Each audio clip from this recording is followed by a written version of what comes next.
तो जहाँ तक आप सरकार बनने की बात कर रहे हैं तो मुझे लगता है कि फ़िलहाल तो कांग्रेस का एज है, लेकिन इस बात पर डिपेंड करेगा कि कांग्रेस और बीजेपी किस तरह के उम्मीदवार चुनाव मैदान में उतारते हैं। जनता अब जो है एक अच्छे कैंडिडेट को पसंद कर रही है और अगर कोई अच्छा कैंडिडेट आता है तो उसको वोट देगी। जो जनता की मूल जो ज़रूरतें हैं वही नहीं पूरी हो पा रही हैं, तो कैसे आप आगे जनता को संतुष्ट कर पाएंगे इन मुद्दों को लेके कि सरकार आनी चाहिए? तो देखिए प्रमोद जी, 2018 के मुकाबले 2023 की बात करें तो इस बार भाजपा पिछले मुकाबले बहुत कमज़ोर है इस बार। आज हम जो 2 महीने बाद विधानसभा चुनाव होने वाले हैं मध्य प्रदेश में, उस चुनाव के संदर्भ में शिवपुरी जिले की जो विधानसभा सीटें हैं उसमें कुल क्या परिणाम संभावित हैं बात करने के लिए इकट्ठे हुए हैं। और है बात जो शिवपुरी के वरिष्ठ पत्रकार हैं उनसे हम करेंगे, क्योंकि उनकी मुद्दों पे बुनियादी नज़र रहती है और जो भी अंदरूनी उठापटक होती है उसकी भी जानकारी उनको निरंतर मिलती रहती है। तो हम बातचीत की शुरुआत करते हैं शिवपुरी के यहाँ उपस्थित सबसे वरिष्ठ पत्रकार अशोक कोचेटा जी, जो तरुण सत्ता के संपादक हैं और दैनिक भास्कर और तमाम पत्रकारों में रहे हैं। अशोक जी, आप क्या मानते हैं कि एमपी में किसकी सरकार बन सकती है, क्या स्थिति रहने वाली है? मध्य प्रदेश में लगभग 20 सालों से, अगर 1.5 साल यदि छोड़ दिया जाए तो भारतीय जनता पार्टी लगातार सत्ता में है। तो इतने लंबे समय तक सत्ता में है तो स्वाभाविक रूप से भाजपा सरकार के खिलाफ एंटी इनकम्बेंसी फैक्टर है। तो जहाँ तक आप सरकार बनने की बात कर रहे हैं तो मुझे लगता है कि फ़िलहाल तो कांग्रेस का एज है, लेकिन इस बात पर डिपेंड करेगा कि कांग्रेस और बीजेपी किस तरह के उम्मीदवार चुनाव मैदान में उतारते हैं। तो आपका मानना है कि मतलब उम्मीदवार ज़्यादा असरकारी साबित होंगे बनस्पत पार्टी। अतुल जी, आप एनडीटीवी से जुड़े हुए हैं, आपका क्या आकलन है, क्या स्थिति बनने जा रही है? देखिए प्रमोद जी, निश्चित तौर पर जो है परिस्थितियाँ विपरीत और अनुकूल दोनों तरह की बनती हैं और अब जो है एक तरह से कांग्रेस जो है कहीं ना कहीं हाइट की लेने की स्थिति में तो है, लेकिन जो मेरे वरिष्ठ साथी अशोक कोचेटा जी ने कहा कि ये चुनाव भाजपा और कांग्रेस के बीच में कम बल्कि इंडिविजुअल कैंडिडेट के ऊपर ज़्यादा केंद्रित होगा। और इस दौरान आप देखेंगे कि कहीं ना कहीं अगर जो पार्टी अच्छे कैंडिडेट लाके खड़ा करेगी लोगों के बीच में तो वो पार्टी से हटके उन लोगों को चुनेगी जनता। इस तरह का पूरा रुझान हम लोग क्योंकि जनता के बीच में हमेशा रहते हैं तो ये निश्चित तौर पर दिखाई दे रहा है कि जनता अब जो है एक अच्छे कैंडिडेट को पसंद कर रही है और अगर कोई अच्छा कैंडिडेट आता है तो उसको वोट देगी। अच्छा तपन जी, क्या ये जो एंटी इनकम्बेंसी की बात हो रही है तो जनता जो या मतदाता की जो नाराज़गी है वो मुख्यमंत्री शिवराज सिंह चौहान जी से है या कार्यों से है या फिर जो स्थानीय विधायक हैं उनसे है? देखिए, जनता चाहती है कि उनकी मूलभूत सुविधाएं पूरी हों। सबसे बड़ी बात तो ये है, अगर मूलभूत सुविधाएं नहीं पूरी होंगी उनकी, जो रोज़ की पानी की और ये सब समस्याएं, सड़कों की समस्याएं, ये सब पूरी नहीं होंगी तो कहाँ से जनता जो भी वर्तमान में विधायक है या कुछ है उससे कहाँ से संतुष्ट होगी। सबसे बड़ा ये है कि जो यहाँ वर्तमान में विधायक हैं वो लगातार बहुत सालों से यहाँ विधायक हैं।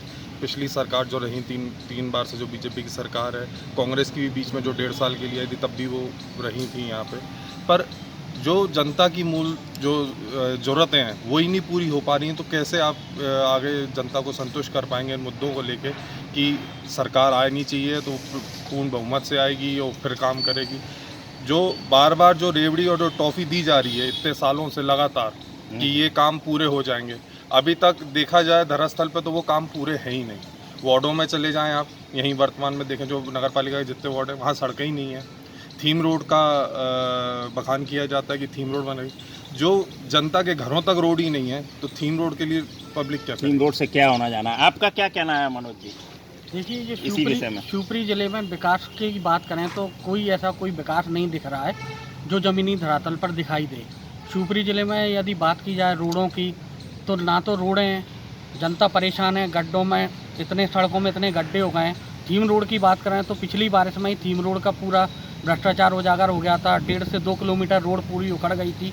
इसके अलावा यहाँ फूड पार्क तो बनाया लेकिन आज तक उसमें कोई इंडस्ट्री नहीं आई। युवा बेरोजगार है, बेरोजगारी के लिए कोई भी कदम नहीं उठाए गए हैं।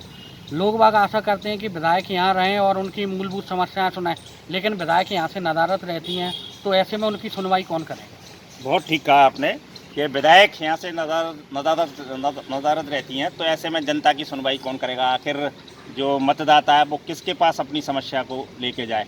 आपका क्या कहना है रंजीत जी के हमारी जो शिवपुरी की खासतौर से जो विधायक हैं यशोधरा राजे सिंधिया जी, वो विशेष प्रयोजनों के लिए ही यहाँ आती हैं, तो यहाँ जनता जो है वो शिवराज सिंह चौहान जी से नाराज़ है या स्थानीय विधायक से? देखिए प्रमोद जी, 2018 के मुकाबले 2023 की बात करें तो इस बार भाजपा पिछले मुकाबले बहुत कमज़ोर है। इस बार यहाँ शिवपुरी की बात करें, यहाँ एंटी इनकम्बेंसी बहुत है। नगर पालिका में भाजपा, प्रदेश में भाजपा, केंद्र में भाजपा, उसके बाद भी विकास नहीं हो पा रहा। तो अब जो मतदाता है वो किसके पास जाएगा? आप क्या नया एजेंडा लेके जाएंगे जनता के पास कि हमारी सरकार पुनः आ जाएगी तब जो विकास कार्य हो जाएंगे क्या? तो जो आदमी की मौलिक समस्याएं हैं कि स्वास्थ्य, शिक्षा और सड़क, बिजली, पानी, यही नहीं मिल पा रहा 20 साल के शासनकाल में, तो फिर आगे क्या उम्मीद करें?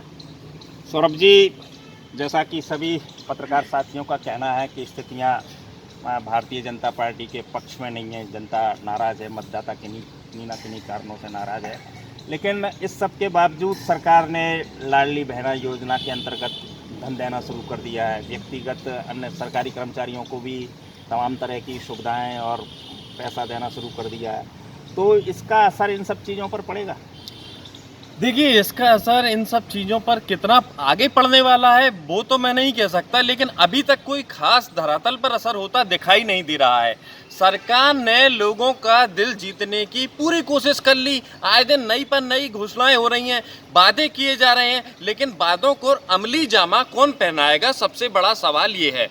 कुछ दिनों पहले हमने शिवराज सिंह चौहान जी की घोषणा देखी थी, जिस घोषणा में उन्होंने कहा था कि ठेले वालों से वसूली नहीं की जाएगी प्रतिदिन दैनिक, लेकिन वसूली चल रही थी। हमने जब खबर उठाई, हमने जब मामले को उजागर किया, तो आखिरकार बीते रोज मंत्री जी का दौरा हुआ, अभी वसूली बंद होने की सूचनाएं मिली हैं समाचार पत्रों के माध्यम से। अब ऐसी बहुत सारी घोषणाएं हैं। इन्होंने अवैध कॉलोनियों को वैध करने की बात कही, मुख्यमंत्री ने घोषणा कर दी, लेकिन आपकी केवल घोषणा कर देने से कुछ नहीं होगा, इम्प्लीमेंट तो नहीं हुआ। जब बिजली कनेक्शन लेने कोई जा रहा है तो उन्हें वो अभी भी अवैध कॉलोनी ही मान रहे हैं, और उनसे जो पर्ची जो उनकी कटती है बिजली की वो ज़्यादा पैसों की कट रही है। तो अब ऐसे में आप घोषणाएं कितनी भी कर दें, लोगों को अगर धरातल पर कुछ नहीं मिलेगा तो कोई खास परिवर्तन नहीं होने वाला। वो इसलिए क्योंकि आप प्रचार तंत्र से एक माहौल ये सोचते हैं कि बना लेंगे, तो केवल प्रचार तंत्र काम नहीं आने वाला, क्योंकि जनता को धरातल पर भी बिजली, पानी, सड़क, स्वास्थ्य, यातायात, रोजगार जैसी चीज़ें उपलब्ध होनी चाहिए। मैं सबसे पहले स्वास्थ्य पर आता हूँ। जिला अस्पताल की कुछ दिनों पहले मैंने स्टोरी की, मैं करने जब जिला अस्पताल पहुंचा मुझे पता चला कि 100 से ज़्यादा पद खाली हैं। शिक्षा की बात करें, उच्च शिक्षा के प्रदेश में लगभग 13 विश्वविद्यालयों में 60% पद खाली हैं। नए पद सृजित करने की बात मत कीजिए। आपका कहना है कि घोषणाएं बहुत हो रही हैं, जी हाँ। उनका जमीन पे नहीं उतारा जा रहा है, अमल नहीं हो रहा है। जी हाँ। मनिका जी, आप एक स्वतंत्र चैनल चलाती हैं और आपकी एक अच्छी पहचान बन गई है, जो कि आजकल बड़ा मुश्किल होता है पत्रकारिता के क्षेत्र में जल्दी पहचान बनाना। आप महिला हैं और महिला होने के नाते महिलाओं से आपकी व्यक्तिगत बात होती होगी। जी बिल्कुल। तो ये जो लाडली बहना योजना जो सामने आई है, तो सरकार का ये मानना है कि ये गेम चेंजर साबित होगी, और जो भी एंटी इनकम्बेंसी है, जैसा कि हमारे सभी पत्रकार साथियों ने बताया, तो आप मानती हैं कि वाकई में ये गेम चेंजर साबित होगी योजना? अगर बात यहाँ पर गेम चेंजर वाली है, और अगर इस तरीके से अगर लगता है कहीं ना कहीं जो अभी प्रेजेंट में हमारी गवर्नमेंट है उसको, तो केवल मात्र महिलाओं के खाते में कुछ एक पैसा डलवाने से उनके पूरे परिवार को सेटिस्फेक्शन नहीं दिया जा सकता। रही बात अगर मैं दूसरी तरफ विपक्ष की ओर आऊँ, तो वहाँ भी सम्मान दिया जा रहा है जगह जगह, लेकिन ऐसा कई जगहों पर आज भी है कि अगर लाडली बहना योजना की भी हम बात करें, तो लाडली बहना योजना के तहत भी हर किसी को इसका लाभ मिला ही नहीं है, क्योंकि उसके अंदर बहुत सारी ऐसी चीज़ें रख दी गई हैं। कई बार होता है कि कई महिलाएं हमारे पास आ रही हैं, पोर्टल नहीं खुल रहे, पोर्टल खुल रहे हैं तो उनके पास बहुत सारे उनको आवेदन में बड़ी दिक्कतों का सामना करना पड़ रहा है, कुछ ना कुछ उनमें खोट निकाली जा रही है। दिक्कत यहाँ सबसे बड़ी ये है, आप जो घोषणाएं करते हैं उन घोषणाओं को भी आप स्पष्ट तौर पर कर नहीं पाते हैं। आप उसका पूरा का पूरा एक जो प्रारूप होता है वो ना तो वो दिखा पाते हैं, ना उसकी गहराइयों को बता पाते हैं लोगों के सामने। और फिर रही बात इम्प्लीमेंट की, तो जब बात इम्प्लीमेंट तक आती है तो वो चीज़ें कहीं ना कहीं वैनिश होती चली जाती हैं, धूमिल होती और चली बाधाओं जाती में उलझ जाती बिल्कुल, हैं, बिल्कुल। उनका सीधा लाभ मिल नहीं नहीं मिल पाता। अशोक जी, जो हमने अभी लाडली बहना योजना की बात की, तो इसमें अभी मुख्यमंत्री जी ने पार्टी को और फायदा हो इसलिए 21 साल से 23 साल की जो युवतियाँ उनको भी जोड़ दिया है। तो आप क्या मानते हैं, इसका कुछ असर पड़ेगा? मुझे तो नहीं लगता कि लाडली बहना योजना का चुनाव परिणाम पर कोई असर पड़ेगा, क्योंकि जनता इस बात को समझ गई है कि सरकार किसी भी दल की बने वो तो हमें देगी। जैसे बीजेपी ने भी 1000 रुपये दे रही है, कांग्रेस ने घोषणा कर रही है कि हम 1500 रुपये देंगे। मतलब गैस सिलेंडर जनता को तो हर स्थिति में मिलना ही मिलना है, इसलिए लाडली बहना योजना को कोई असर नहीं पड़ेगा। आपका क्या मानना है? बिल्कुल, मैं अशोक जी की बात से बिल्कुल संतुष्ट हूँ कि ये जिस तरीके से जो दी जा रही है कि लाडली बहना में जो जनता के जो उंगलियां हैं वो घी में ही हैं हर तरफ से। अब मुद्दा रह जाता है कि जो सही वास्तविक में इस बार नया चेहरा अगर कोई लड़ता है, कोई सही में अगर धरातल में विकास की बात करता है, चेहरा बदलता है, तो शायद ये है कि बीजेपी रह जाए, नहीं तो अन्यथा कांग्रेस बिल्कुल आने की तैयारी में है। प्रदेश में कांग्रेस की सरकार बनने की बहुत संभावना है, प्रबल संभावना है। हाँ बताइए अतुल जी, आप क्या कहना चाहते हैं? देखिए, मैं सारी बात का एक निचोड़ और बता दूं कि अगर हम शिवपुरी की बात करें तो शिवपुरी में आज से 15 साल पहले जो स्थिति थी वो तो कम से कम आज नहीं है। अगर शिक्षा के दृष्टिकोण से देखें तो शिक्षा के दृष्टिकोण से आप देखेंगे तो कम से कम 4-5 कॉलेज बड़े बड़े जो हैं हमारी शिवपुरी में आए हैं। मेडिकल कॉलेज है, पॉलीटेक्निकोलॉजी है, आपका NTPC का कॉलेज है। तो इस तरह से जो है एक एजुकेशन हब के रूप में तो हम बनी रहे हैं। जहाँ तक सड़कों की बात अगर आ रही है तो सड़कों की बात को लेकर के अगर हम एक और दृष्टिकोण से देखें तो पिछले 15 साल पहले अगर सड़क हुआ ही नहीं करती थी, आज कम से कम उन इलाकों में सड़कें हैं। और जहाँ तक विधायक के ना होने का सवाल है, वो भी एक बहुत महत्वपूर्ण सवाल है। तो विधायक भले ही यहाँ नहीं रहती हों, लेकिन वो मंत्री रहने के नाते मध्य प्रदेश शासन में अपने दायित्वों का निर्वहन करती हैं और उनकी कनेक्टिविटी अपने शहर की जनता से नहीं है, ऐसा बिल्कुल भी नहीं है। वो पूरी तरह से कनेक्ट रहती हैं, समय समय पर आती हैं, उनसे मिलती हैं, उनकी समस्याओं को सुनती हैं और निराकरण करते हैं। तो इस तरह से अगर आप ये पूरा के पूरा जो सिस्टम है उस सिस्टम को समझने की कोशिश करें तो निश्चित तौर पर उनके ऊपर सीधा आक्षेप नहीं लगाया जा सकता। लेकिन हालात जो है वो एक पक्ष जो है कहीं ना कहीं कांग्रेस को ऐसा लग रहा है कि वो मजबूत है, और इसीलिए लग रहा है क्योंकि 15 साल की एक सरकार का सिस्टम है, केंद्र में भी सरकार है, बीजेपी की भी सरकार है नगर पालिका में, तो वहाँ से जो है एक एंटी इनकम्बेंसी दिखाई पड़ती है। लेकिन ऐसी संभावना नहीं है कि पूरी तरह से एंटी इनकम्बेंसी इतनी भयानक हो कि बीजेपी को कुछ करने के लिए बचा ही नहीं हो। चलिए, अतुल जी कह रहे हैं कि नहीं, ऐसी स्थिति नहीं है, लेकिन यदि हम धरातल पर देखें तो हमारी शिवपुरी की ही जो बड़ी योजना है, मणिखेड़ा पेयजल योजना और सीवर परियोजना, वो पिछले 15 साल से अधूरी पड़ी हुई हैं और 15 साल से ही वर्तमान विधायक हैं। इसके बावजूद वो योजनाएं पूरी नहीं हुई। और जहाँ तक जो शिक्षा के हब की बात है तो उसमें सबसे बड़ा योगदान ज्योतिरादित्य सिंधिया जी का रहा है, ना कि यशोधरा राजे सिंधिया जाके, चाहे वो कौशल प्रशिक्षण केंद्र हो या इंजीनियरिंग कॉलेज हो या मेडिकल कॉलेज हो, वो वही लाए। तो आपका क्या मानना है इन योजनाओं को लेके? देखिए, कोई 10 साल से योजना पूरी नहीं हो पा रही। मतलब सीवर प्रोजेक्ट है, सिंध जलावर्धन है, कभी भी फूट जाती है सिंध जलावर्धन, लोगों को पानी नहीं मिलता, 15-15 दिन तक सप्लाई नहीं है। तो इसका फेलियोरिटी का कारण कौन लेगा? श्रेय लेने की बात करने का नेता कहते हैं मैंने फलानी योजना मंजूर करा दी मैंने, तो जब अब श्रेय लेने की बात है तो कौन उसका बोलेगा कि जो योजना पूरी नहीं हो पा रही तो उसका कौन लेगा श्रेय? तो उसी के नेता के हाथ में आना चाहिए ना कि जिसने योजना पूरी नहीं हो पाई जिसके कार्यकाल में, तो उसको लेना चाहिए इसका। आप किसको दोष देंगे, शिवराज सरकार को जो योजनाएं शिवपुरी की पूरी नहीं हो रही हैं, या स्थानीय विधायक या जो अन्य विधायक हैं? देखिए, हम ये नहीं कह सकते कि मीठा मीठा गप और कड़वा कड़वा थू। हम जिसे श्रेय देंगे उसको जिम्मेदारी लेना पड़ेगी, उसको लापरवाही की जिम्मेदारी भी लेना पड़ेगी। अगर अधिकारियों ने काम नहीं किया तो अधिकारियों ने काम कैसे नहीं किया, अगर अधिकारियों की कोई कमी रही तो कैसे रही, उसकी मॉनिटरिंग कौन करेगा? मॉनिटरिंग करने की जिम्मेदारी जनप्रतिनिधियों की है। जनता ने जनप्रतिनिधियों को चुना है, जनता मॉनिटरिंग करने के लिए नहीं जाएगी। अधिकार जनता ने जनप्रतिनिधियों को सौंप दिए। अब आप देख लीजिए, कुछ दिनों पहले थिंक गैस का मामला सामने आया।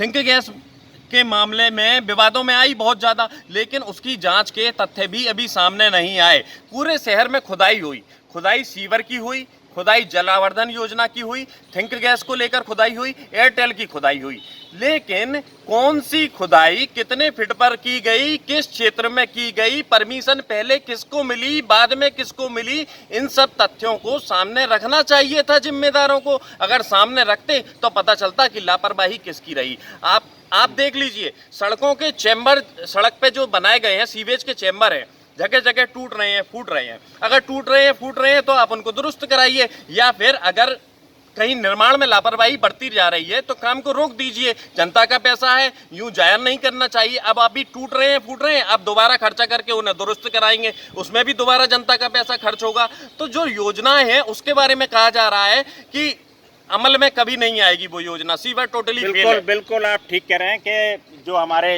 जनप्रतिनिधि हैं, बड़े जनप्रतिनिधि हैं, खासतौर से जो मंत्री भी हैं, वो श्रेय तो लेना चाहते हैं कि इन योजनाओं को हम लाए, लेकिन अब जब योजनाएं खटाई में पड़ती जा रही हैं तो लगभग उन्होंने उनका नाम लेना भी बंद कर दिया है, उनकी निगरानी रखना भी बंद कर दिया है, और वो किसी प्रकार का मूल्यांकन भी नहीं चाहती। तो आपका मैं छोटी सी बात और कहना चाहूंगा। कहिए। हमारे यहाँ कहा गया, सरकार ने बड़े जोर शोर से प्रचारित और प्रसारित किया, मेरा आधार मेरी पहचान। उसके बाद में राज्य सरकार ने यहाँ समग्र आईडी जारी कर दी। अब किसी के पास समग्र आईडी नहीं है, अगर आपके देश में एक पहचान पत्र है, आपके पास में आधार कार्ड है, तो आपको स्टेट गवर्नमेंट को अलग से योजनाओं का लाभ देने के लिए समग्र आईडी की क्या जरूरत है जी? अगर समग्र आईडी आप दे रहे हैं तो उसमें भी बहुत सारी पेचीदगियां हैं। आपका कहना है कि जो तमाम तरह के पहचान पत्र दिए जा रहे हैं योजनाओं उनमें का लाभ विरोधाभास कोई है, कैसे केवल ले? एक योजनाओं का से ही, एक कार्ड से ही काम चलना चाहिए। आपका क्या कहना है, खासतौर से कि हमारे नेता निगरानी शुरू में रख रहे थे, मूल्यांकन कर रहे थे, लेकिन बाद में जब खटाई में पड़ती चली गई योजनाएं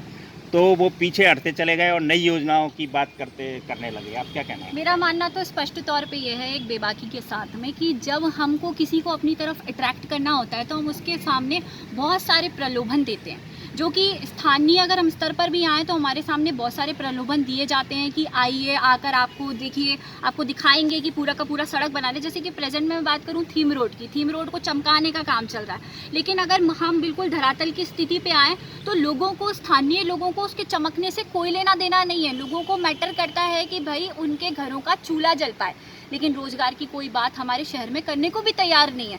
ठीक है, लोगों को मैटर करता है कि उनके घरों के सामने जो पानी इकट्ठा हो रहा है या पानी जो बहता जा रहा है या फिर जो सड़कें हैं जो खराब होती जा रही हैं, जर्जर होती जा रही हैं, वो सही हो जाए। लेकिन दिक्कत क्या होती है, एक जगह सड़क तैयार भी होती है, सही भी होती है, लेकिन कई बार ये भी हो जाता है कि वहाँ पर सिर्फ और सिर्फ गिट्टी की डस्ट डाल दी जाती है, जो कि पानी आता है और वो पूरी की पूरी बह जाती है। तो अगर हम एक नॉर्मल इंसान की बात को देखें, बात यहाँ पर मेरे एक वरिष्ठ पत्रकार भाई ने आपके सामने रखी कि यहाँ पर ऐसा क्यों नहीं है कि स्थानीय विधायक से कांटेक्ट नहीं कर सकते। बात है, बिल्कुल है, क्योंकि अभी कुछ दिनों पहले ही एक पेपर के माध्यम से, एक बहुत नामी ग्रामी पेपर के माध्यम से एक खबर छपी थी, जिसके अंदर स्पष्ट लिखा था कि उनकी जो वेबसाइट है, उनका जो पोर्टल है, उसके ऊपर ये स्पष्ट 3 नंबर अंकित किए गए हैं, लैंडलाइन, जो कि कभी ना तो लगते हैं और लगते हैं तो कभी उठते नहीं है। तो आम जनता उनसे कांटेक्ट करे कैसे? कई मुद्दे हैं। अगर मैं आपको बताऊं, बात है हमारी खिलाड़ियों की। अगर आप अभी प्रेजेंट में देखें, ठीक है, अगर कोई गवर्नमेंट कोई गेम ऑर्गेनाइज करता है तो आप उसको आते हैं और आकर एक सम्मान देते हैं, क्योंकि बच्चा आपका जाके आपके इंडिया को रिप्रेजेंट कर रहा है। लेकिन आप ये बताइए, अगर मैं बात करूँ बीरा की, जो बलवीर रावत आज अफगानिस्तान के खिलाड़ी को 6 सेकंड के अंदर रिंग में हरा कर आया, तो उसकी बात क्यों नहीं रखी गई हमारे स्थानीय विधायक की तरफ से? ये बात की उसको बधाइयाँ क्यों नहीं दी गई? या फिर अगर प्रेजेंट जो पार्टी है उनकी तरफ से भी कोई बधाइयाँ क्यों नहीं आई? क्या यहाँ पर फेलियर हम किस बात का माने, जो कार्यकर्ता है उन लोगों का माने, या फिर हम सीधा विधायक पर आए? या फिर क्या बोलूँ इस पूरे मैटर को लेके कि मुख्यमंत्री ऊपर से मना करते हैं कि नहीं, ऐसा नहीं करना चाहिए? चलिए, बहुत सही बोल रही हैं आप। मैं आपसे पूछना चाहूँगा मनोज जी कि हमारे यहाँ संस्था बड़ी संस्थाएँ खड़ी हो गई, लेकिन रोजगार की स्थिति पर कोई ध्यान नहीं दे रहा कि लोगों को रोजगार कैसे मिले। ये बात सही है कि यहाँ बड़ी संस्थाएं, एनटीपीसी कॉलेज खोल दिया गया है, इसमें बच्चे पढ़ने जा रहे हैं, लेकिन यहाँ पर स्टाफ नहीं है। मेडिकल कॉलेज खोल दिया गया है, उसमें भी स्टाफ की कमी है। जहाँ तक रोजगार की बात करें तो शिवपुरी जिले में सबसे अधिक यदि रोजगार मिलता था तो पत्थर खदानों से मिलता था, लेकिन वन संरक्षण अधिनियम के चलते और माधव नेशनल पार्क के चलते इन पत्थर खदानों को बंद कर दिया गया। स्टोन पॉलिशिंग फैक्ट्रियाँ भी बंद हो गई हैं, जिससे बेरोजगारी यहाँ चरम पर है। दूसरा, जो युवा हैं उनके लिए भी रोजगार के लिए कोई साधन नहीं है। यहाँ फूड इंडस्ट्री या कोई इंडस्ट्री लगाई जानी चाहिए थी, जिससे युवाओं को रोजगार मिलता, लेकिन यहाँ थीम रोड चमकाने के लिए 8.5 करोड़ रुपए खर्च कर दिए गए। यदि उस 8.5 करोड़ रुपए से 2-3 फूड प्रोसेसिंग यूनिट लगा दी जाती तो 50-100 लोगों को रोजगार मिलता, कुछ ना कुछ रोजगार मिलता। चलिए, बहुत अच्छी बात कह रहे हैं आप। अशोक जी, एक अंतिम सवाल अब आपसे कि अपने ज़िले में 5 सीटें हैं, जिनमें से वर्तमान में 2 कांग्रेस के पास हैं और 3 भारतीय जनता पार्टी के पास हैं। तो अब आपका गणित रहता है, क्योंकि आप चुनावी विश्लेषक हैं और आपके जो अनुमान हैं वो लगभग सटीक बैठते हैं, तो क्या मानते हैं कि भविष्य में विधानसभा चुनाव के जब परिणाम निकलेंगे तो शिवपुरी जिले में क्या स्थिति रहेगी? 2018 के चुनाव में कांग्रेस को 3 सीटें मिली थी और भारतीय जनता पार्टी को 2 सीटें मिली थी जी। लेकिन 2020 के उपचुनाव में स्थिति बदल गई।